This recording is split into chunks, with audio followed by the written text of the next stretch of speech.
During his very first week of seminary, Father Sean Loomis was called to the office of the academic dean. He still remembers that moment. He was nervous that maybe he was in trouble, and how could he be in trouble? He'd only been there for a few days. But Sean wasn't in trouble. Instead, the dean had an unusual request. Would Sean consider learning American Sign Language? The Archdiocese of Philadelphia already had an active deaf apostolate, but it needed another chaplain, and finding a priest who could sign was a pretty tall order. Sean had never been exposed to American Sign Language. He was also pretty sure he had never actually met a deaf person. But a seminarian wants to go where God sends him. So he agreed. And honestly, in the beginning, I was really excited. I thought it was fun. It's almost like learning a little code. But then once you begin really pressing into the ASL format as opposed to just signing English, it was really frustrating. It's not just English put into signs. It has its own rules, its own grammar structures, its own expectations, its own art and style and dialects and all of those other things. But unlike spoken language, it's so different because it's one that takes place in three-dimensional space. And as a native English speaker and a hearing individual, I don't think that way when I try to communicate. It really stretched my mind. And I remember at a certain point feeling like I was sitting at the bottom of Mount Everest. And I thought, gosh, I am never going to get to the top of this mountain. And I would see other people who would sign so fluidly and very naturally. And I would think inside myself, I'm just never going to get there. Little by little, Sean did get really good at ASL, and signing became his ticket into the deaf Catholic community in Philadelphia, a community that he found was eager for the faith and eager for greater inclusion in the Catholic Church. Deaf Catholics are starving for the faith, and I have seen them cry out, truly, why is no one teaching us this stuff? And while that is certainly the case with the vast majority of Catholics, that catechesis is impoverished in a significant way, among the deaf, it's exponentially more so because there are not resources available to them. I've seen time again that if there's any area really worth like applying one's pastoral heart, the deaf community is fertile soil. This week on the podcast, we're going to take a closer look at a community you might not know much about. Maybe you didn't even know it existed. The deaf Catholic community here in the U.S. We'll look at some of the latest efforts to better catechize deaf Catholics. Then a deaf Catholic priest will share his own vocation story. And guys, he had to work really, really hard to answer God's call. You're listening to CNA Newsroom, the podcast that brings you the people behind the headlines. I'm your host and CNA's editor-in-chief, J.D. Flynn.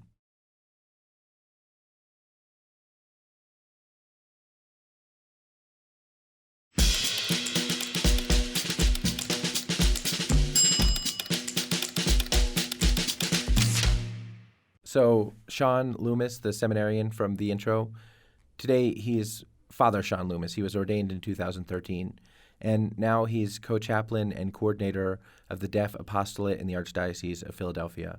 He spends a large part of his day signing, whether he's catechizing or meeting with people or celebrating the sacraments. When I offer Mass, I don't voice it and then have an interpreter stand nearby. I do the entire thing in American Sign Language so that they can experience the incarnation of Christ, who comes to them as they are, in persona Christi, in and through my priesthood. And then for those hearing family members or other participants that may be there, there's an interpreter that voice interprets. So it's almost like the roles are flipped, right? He hears confessions in ASL, which he says is powerful for the deaf Catholics he serves. It's common for deaf Catholics to avoid the sacrament entirely, or to settle for a confession with a hearing priest. They often write their sins down on a piece of paper to work around the communication barrier, or have to use the speech-to-text function on their phone, but that's not the same. And of course they experience diminished satisfaction with that, since they can't receive any feedback from the priest, as well as they're not consoled by the words of absolution because they can't hear them. Even though ASL was a huge learning curve for Father Sean back in seminary, he said he is really glad for the ministry that he does. It's an entire culture. It's a life. It's a value system and an art. And so if we only do things like closed caption or put things into their hands for them to read, they don't really feel welcome and they don't really feel appreciated because they actually have something to contribute, which is a culture.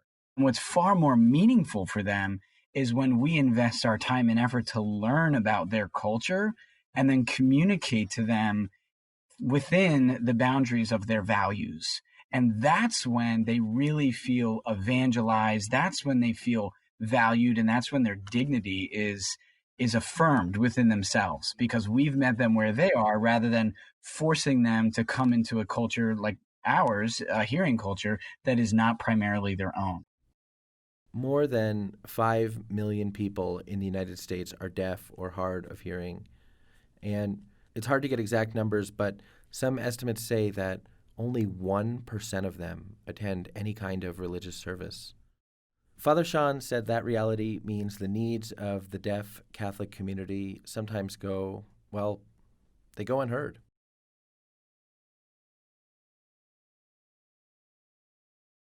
It's a silent community. So many dioceses, many bishops are not aware really of the unique needs of deaf individuals and the demographics of the deaf population.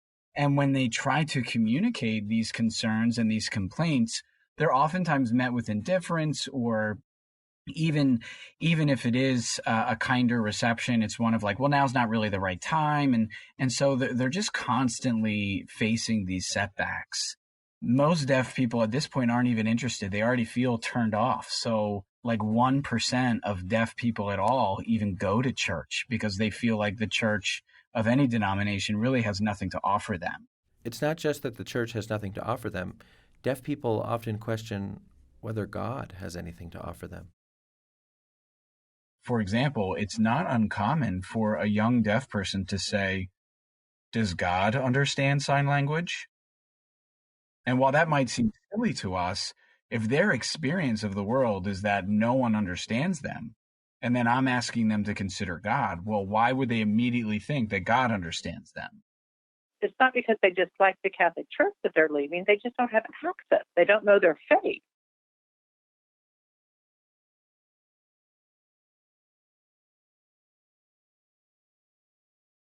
Katie Locus is a deaf Catholic who runs the Deaf Apostolate in the Archdiocese of Kansas City, Kansas.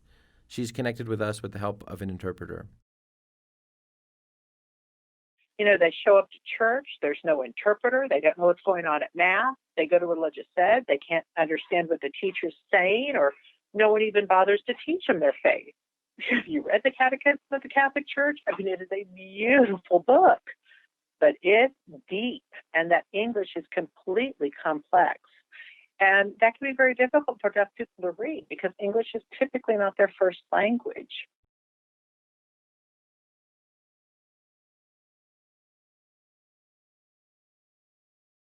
Katie was raised in a hearing family. Fortunately, her parents and her siblings sign. That's pretty rarely the case. So growing up, I had complete access to everything that was going on. Everything that was going on, including her Catholic faith. Katie's parents held Bible studies at their home. Katie remembers her mom praying the rosary often. Her family never missed Mass on Sundays and holy days of obligation. And Katie's parish had interpreters, so she was always able to follow along. I struggled with my faith a few years back, but I was able to talk with my parents about that. My mom was able to say, "Oh, go talk with your priest about that issue. I think he can give you some advice." And that was really the tipping point, just having that access from my family and having that strong foundation.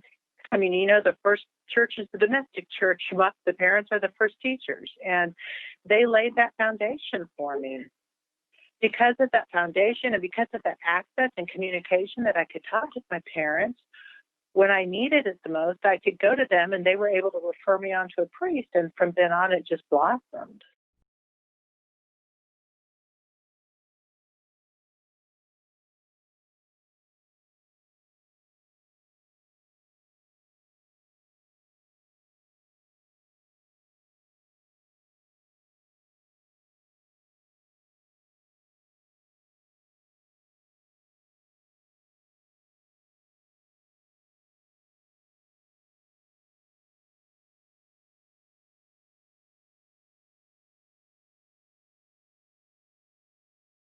Katie recognizes that her experience as a deaf Catholic is unique, but she doesn't think it has to be. That's why Katie helped lead a project to translate the Youth Catechism of the Catholic Church, or the UCAT, into ASL. And so we just thought, hey, why not translate the UCAT into American Sign Language? And then that way we have something accessible. They secured funding from Our Sunday Visitor and the National Catholic Office for the Deaf. They got permission from the UCAT Foundation in Germany, the foundation that produced the original UCAT, and then they put together a team of 12 people from across the U.S. That team broke into smaller groups.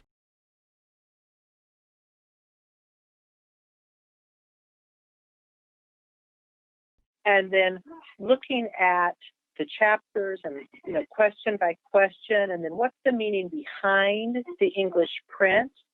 And then once we get the concept and the full understanding of what they're trying to say, then we translate that into American Sign Language. Katie used to be an English teacher at a school for the deaf, and so she had experience translating English to ASL. So she thought this project wouldn't be too big of a deal.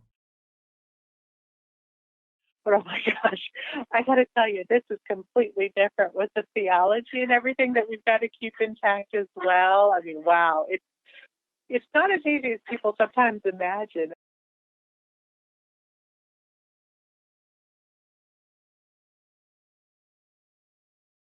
For the past 3 years, Katie and her team have been hard at work translating the UCAT into ASL. They're filming videos of the ASL translations, and look, Katie and her team want to include everybody, even people who can hear. So they've been editing their videos to include images and voiceovers for hearing Catholics who come across the videos. We want to make sure that this is accessible to everybody.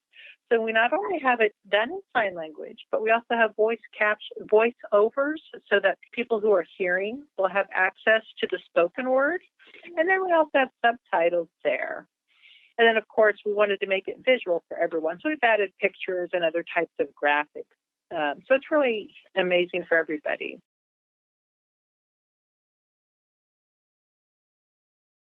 The team published their first video on January 24th, which is the feast of St. Francis de Sales, the patron saint of the deaf. The videos publish weekly, with a break every 10 weeks. Each video addresses 3 to 4 questions related to the faith. The response has been phenomenal. We're really proud of the product. Father Sean has launched a similar product this year with Ascension Press. The Hands of Grace program uses a series of videos and visual workbooks to teach adult Catholics about the Catholic sacraments. The deaf don't have the catechetical resources that they really, really need to grow and deepen in their faith. This project was a direct response to that. I mean, to put it in context, this is the first adult faith formation catechetical project in American Sign Language for the deaf ever. My hope is that this project will really open the gate to them to experience and taste the beauty of the Catholic faith, but then also create or expose really a market that already exists for other resources to follow after that. Both Father Sean and Katie said that more could be done to welcome deaf Catholics into parish communities, especially by making catechesis and the sacraments available in ASL. I'm a hearing individual. They are living in a hearing world, and they are frustrated with the hearing world. And yet, when they see what I'm trying to do, and that what I'm doing comes out of a desire to bring Jesus Christ to them, all of that washes away, and they have nothing but enthusiasm. Katie said that welcoming deaf Catholics into a parish community is about more than just ASL, though. She said the main thing is to welcome deaf Catholics like they're anybody else, to smile, to say hello, not to be afraid to build a friendship. I think a lot of times deaf people feel uncomfortable in the church. They feel like maybe they don't belong. And so I want to encourage you, I want to encourage the people listening to the podcast that I know sometimes communicating differently can be awkward. Sometimes it's not comfortable, but love doesn't require a language. Just say hi, smile at them, welcome them to your church, let them know that they belong to your community. Maybe that will help reduce that 99% and get more people involved back home in the church.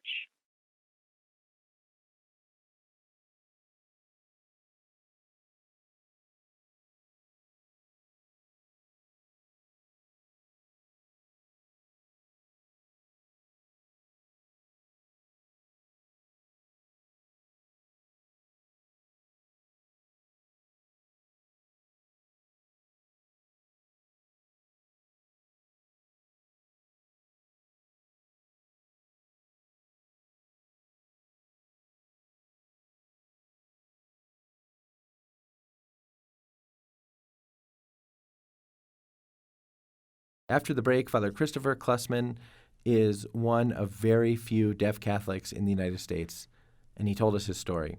Stay with us.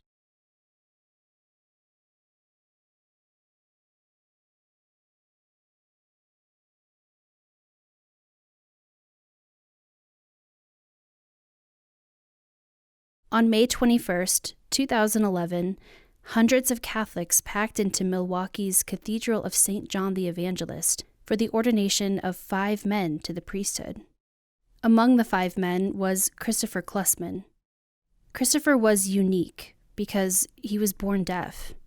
In all of the Catholic Church's history in the United States, there have only been about 24 deaf priests. On this day, Christopher would join their ranks.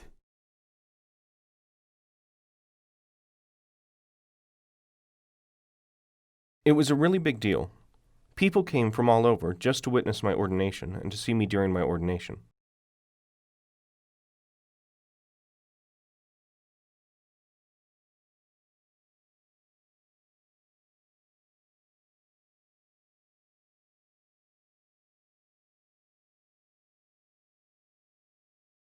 It would be easy to assume that Christopher's deafness would be a barrier to the priesthood, a barrier to his Catholic faith and his relationship with God. And even he will admit he had to work really, really hard to get to his ordination day. But Christopher says his deafness was not a barrier to his vocation. In fact, Christopher says his deafness shaped his vocation. Being deaf in itself is a gift from God. And I'm very blessed to have the life that I've been given and the gift of deafness from God, and being born and raised the way I was.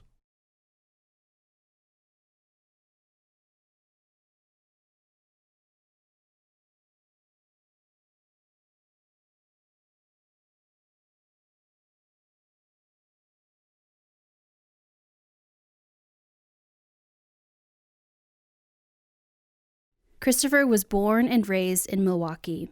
He's the youngest of 4, and the only member of his family born deaf.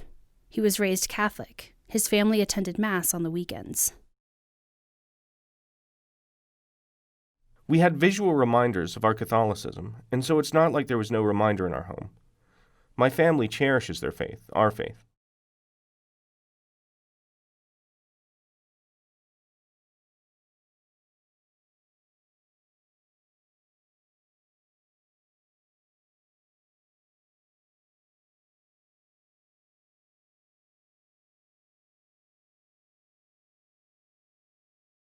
Christopher received his sacraments at a hearing parish, but he began attending a nearby Catholic school for the deaf early on in his life.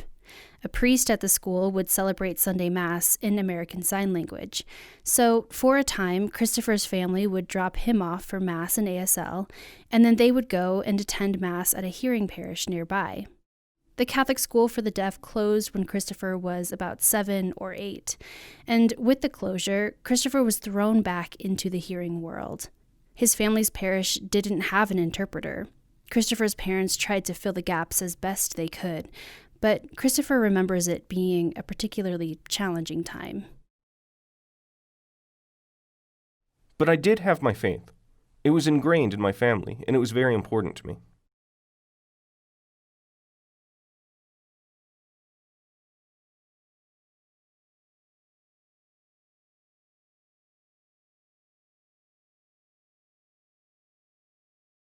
As he grew, Christopher persisted in his faith and in his natural curiosity about God.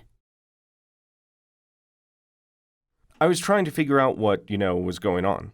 Who is Jesus and what is prayer? And I was trying to process all of that as a young boy. It was a wonderful world, and there was so much possibility. For me, as a deaf individual, it took longer for me to process that information because I couldn't hear what was going on around the world. I couldn't hear animals, cats. Everything was taken in visually, and I was trying to connect with the world around me visually. I never really disconnected from my faith or from God.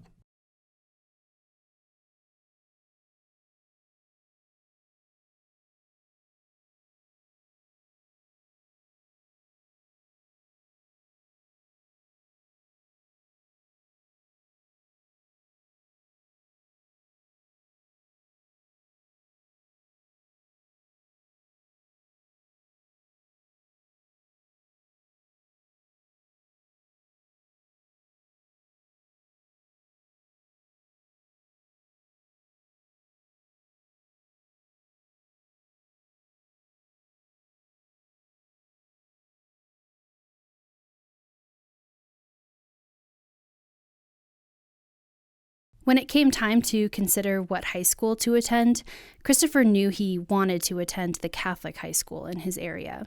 There was just one problem. They didn't have accommodations for deaf students.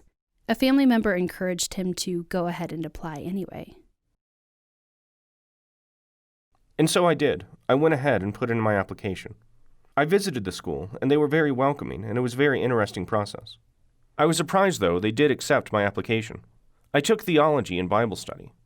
It was a breakthrough for me, and I was very passionate about those classes.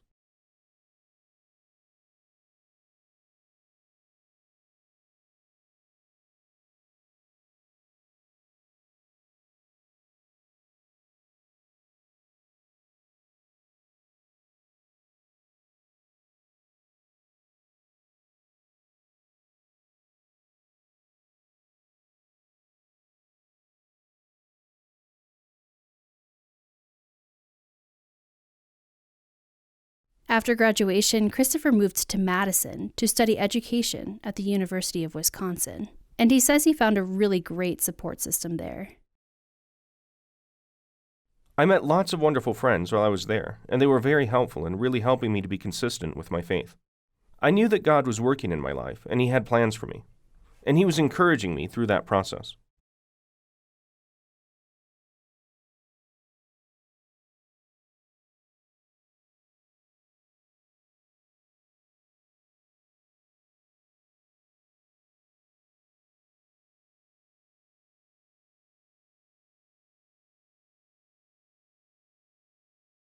One of Christopher's good friends in college was friends with a priest who was fluent in American Sign Language. The priest lived nearby, and Christopher's friend suggested they go and meet him. My friend and I, we went to visit him and went to one of his Bible studies. And so often, to be honest with you, when people teach the deaf, they really kind of dumb down things. They put things into really minimal language, and it doesn't trigger your passion or emotion or understanding. They really lower the level sometimes when teaching, especially in a religious environment.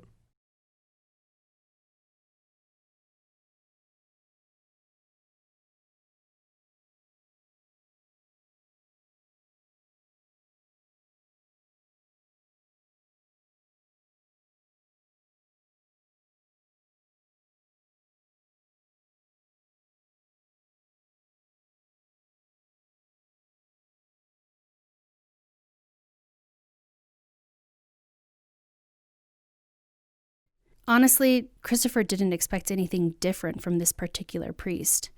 But he was a good sport about it, and he continued to attend the Bible studies. Eventually, he found that this priest was different. I was just amazed. He was a wonderful teacher. He had great content. He knew his Bible. He knew Jesus. He knew all of it in hand. And he lit a flame in me.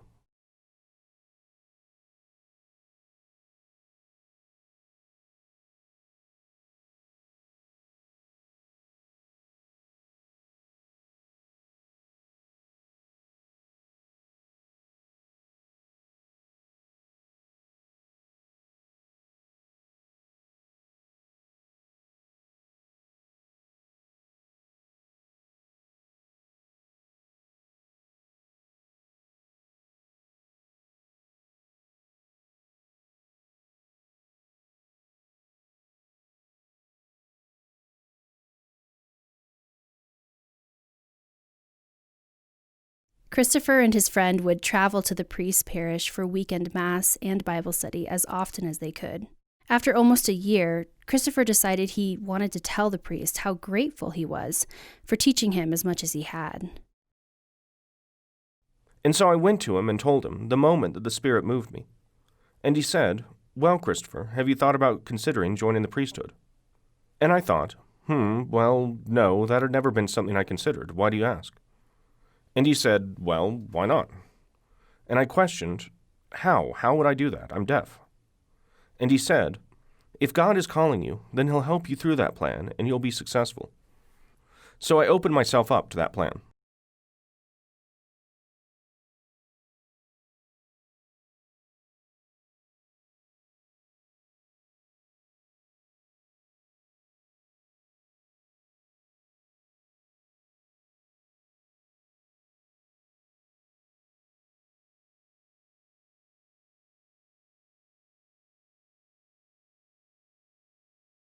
Christopher had never encountered a deaf priest in his entire life.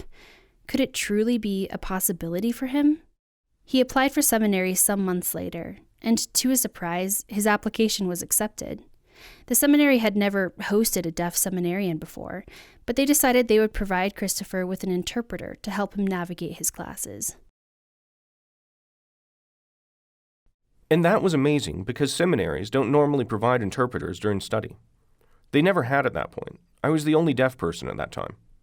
And everyone else in my class was hearing, and I had to work harder than everyone else.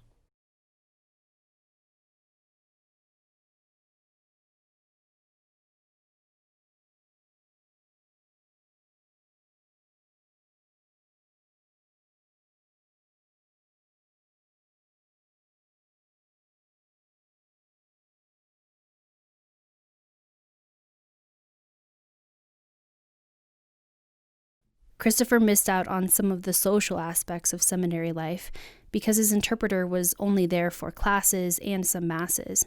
He said he also felt an incredible amount of pressure because he knew he was the first deaf person many of his teachers and peers had ever interacted with. For me, and especially in the deaf community, often there are people that are the only deaf person the hearing people have ever met. And so often that happens with me. People will meet me as a deaf person, and I represent the entire community as a whole for generalizations. And that's a lot of pressure. So that time in my life, it was a challenge, and other seminarians that were there, they had their experiences, but they were different than mine.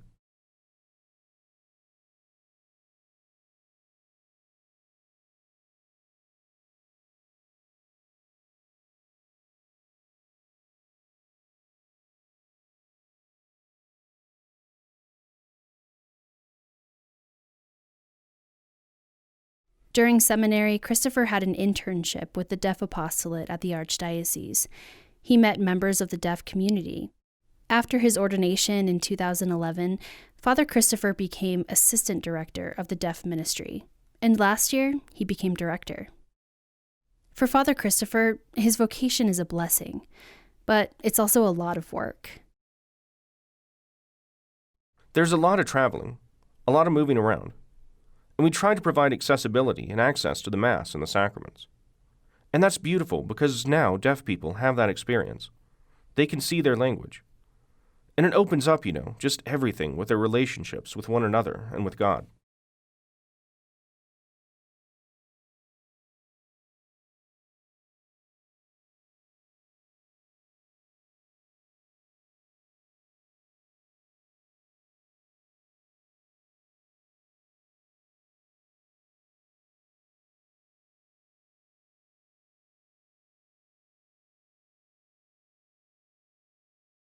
Father Christopher said this is particularly true for deaf children.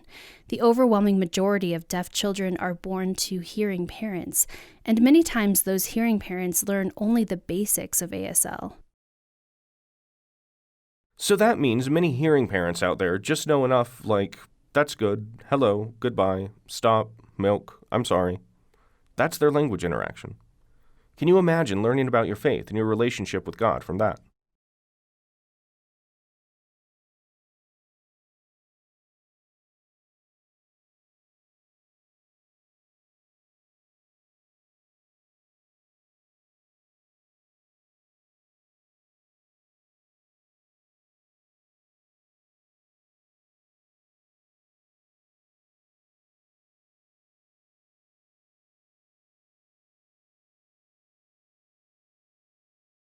He always remembers hearing the story of a deaf Catholic who didn't understand the meaning behind the sign of the cross until she was in her 30s.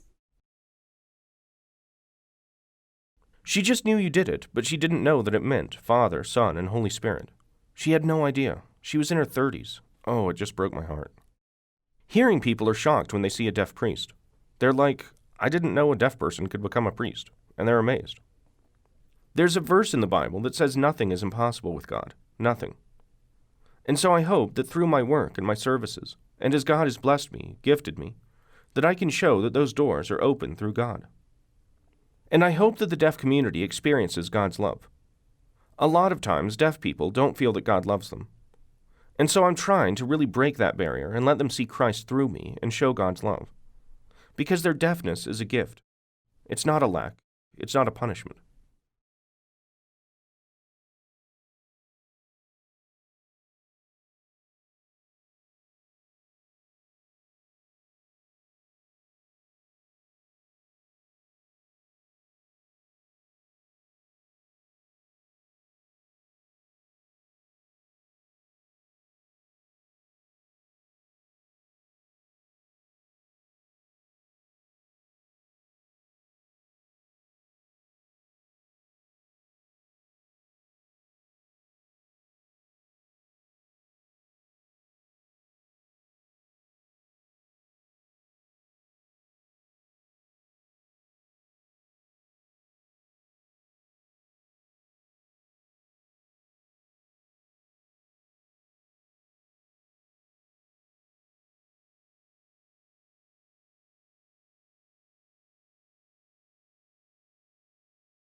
For CNA Newsroom, I'm Kate Oliveira.